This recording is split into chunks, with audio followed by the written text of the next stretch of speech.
आज हम लोग उत्तर प्रदेश अधीनस्थ सेवा चयन आयोग लखनऊ द्वारा आयोजित की जाने वाली पेट परीक्षा 2025 के लिए कुछ अनिवार्य प्रश्न की चर्चा करेंगे, जिसमें प्रीवियस ईयर के क्वेश्चन हैं।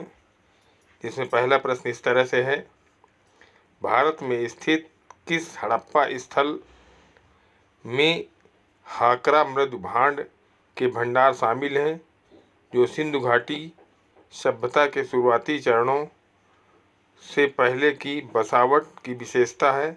इसका सही उत्तर है राखी गढ़ी।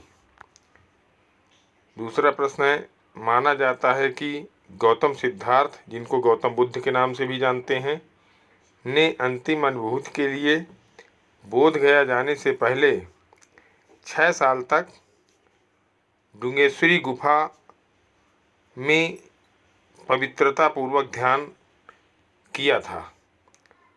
तीसरा क्वेश्चन है, हर्षवर्धन की पहली राजधानी कहाँ थी? तो आपको पता होगा कि पहली राजधानी थानेसर थी।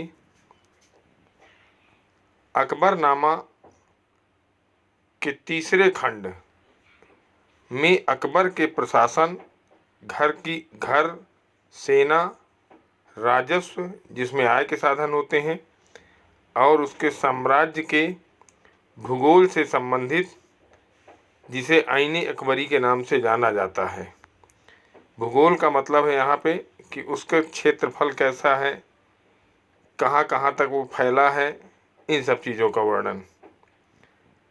पांचवा क्वेश्चन, 1851 में गवर्नर जनरल लॉर्ड डलहौजी ने निम्नलिखित में से किस राज्य का वर्णन एक चेरी जो एक दिन हमारे मुंह में गिरेगी के रूप में किया गया है?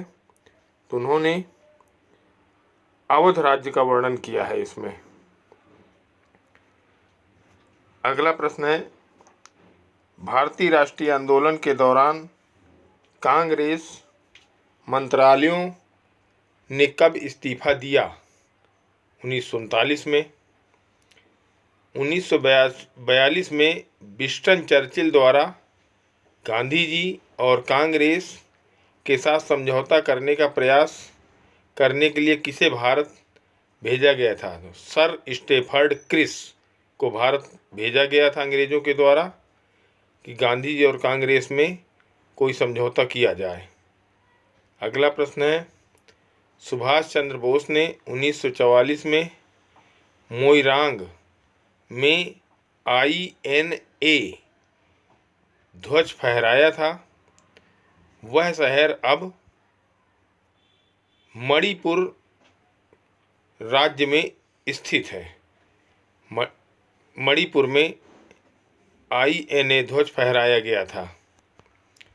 अगला प्रश्न है, निम्नलिखित में से कौन सी नदी ऐतिहासिक रूप से कर्नाटक के दक्षिण में बटवाल नदी के रूप में जानी जाती है? तो उस नदी का नाम है नेत्रावती नदी। भारतीय मुसलमान चाहते थे कि खलीफा को तत्कालीन तुर्की साम्राज्य में मुस्लिम पवित्र स्थलों का नियंत्रण बनाए रखने की अनुमति दी जाए। इस साम्राज्य को निम्नलिखित में से किस नाम से जाना जाता था? तो ये जो साम्राज्य का नाम था ओटोमन। अगला प्रश्न, भारतीय राष्ट्रीय कांग्रेस और अखिल भारतीय मुस्लिम लीग ने लखनऊ पैक्ट 1916 के माध्यम से अंग्रेज़ों के खिलाफ भारत के संघर्ष के लिए एक साथ आने का फैसला लिया था।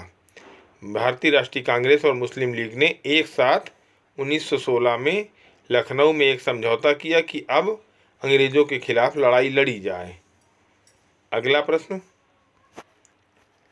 कुछ स्थानों पर भूजल जल स्तर से नीचे कठोर चट्टानों की परतों के बीच जमा होता है। इसे किस नाम से जाना जाता है?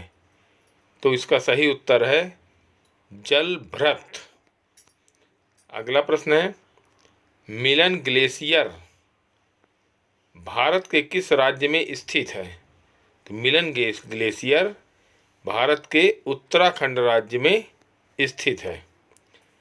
निम्नलिखित में से कौन सी संस्था भारत की समय संरक्षक टाइम कीपर है, अर्थात यह भारत की समय प्रणाली की निगरानी करती है? तो इसका सही उत्तर है CSIR NPL national physical laboratory. यह जो है भारत में टाइम कीपर के रूप में काम करती है। अगला प्रश्न है, भारत का थार मरुस्थल विश्व का सबसे घनी आबादी वाला मरुस्थल है, जिसका जनसंख्या घनत्व 83 व्यक्ति प्रति किलोमीटर है। मतलब वहाँ पे जो थार मरुस्थल है वहाँ लगभग 1 किलोमीटर में 83 व्यक्ति रहते हैं। अगला प्रश्न है, यह सुनिश्चित करने के लिए कि GST का लाभ उपभोक्ताओं तक पहुंचाया जाए, सरकार ने राष्ट्रीय मुनाफाखोरी रोधी प्राधिकरण नेशनल एंटी प्रॉफिटियरिंग अथॉरिटी की स्थापना की, लेकिन 1 दिसंबर 2022 से सभी GST मुनाफाखोरी रोधी एंटी प्रॉफिटियरिंग शिकायतों का निपटारा किस संगठन द्वारा किया जाता है? तो इसलिए जो संगठन इसका निपटारा करता है उसे बोलते हैं CCI भारतीय प्रतिस्पर्धा आयोग। ये जितने भी GST से संबंधित मुनाफाखोरी के मामले होते हैं उनका निस्तारण करता है या समाधान करता है। हरित क्रांति के संदर्भ में HYV बीज क्या है, जिन्हें चमत्कारी बीज भी कहा जाता है? तो उसका नाम है उच्च उपज वाली किस्म, हाई यील्ड वैरायटी। उच्च उपज वाली किस्म जिन्हें चमत्कारी बीज भी कहा जाता है। राष्ट्रीय बैंक, अगला प्रश्न है, राष्ट्रीय बैंक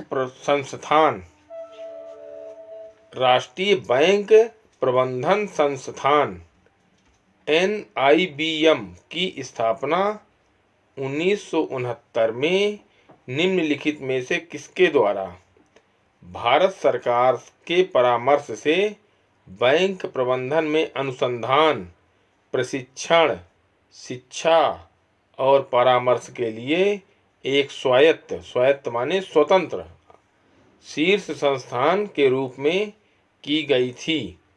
तो इसका जो सही उत्तर है वो है RBI reserve bank of India. 11वीं पंचवर्षीय योजना की अवधि क्या थी? तो दोस्तों आपको पता हो 11वीं पंचवर्षीय जो योजना थी वो 2007 से 2012 तक थी। निम्नलिखित में से कौन सा 1991 में नई आर्थिक नीति NEP के तहत संरचनात्मक समायोजन कार्यक्रमों का हिस्सा नहीं था? तो भुगतान संतुलन का समायोजन NEP न्यू इकोनॉमिक पॉलिसी, एक NEP जिसको न्यू एजुकेशन पॉलिसी भी बोलते हैं, लेकिन यहाँ पर NEP का मतलब है new economic policy. Thank you, धन्यवाद। अगले उसमें फिर मिलते हैं। सभी लोग लाइक करें, सब्सक्राइब करें, जिससे हमें प्रोत्साहन मिलेगा।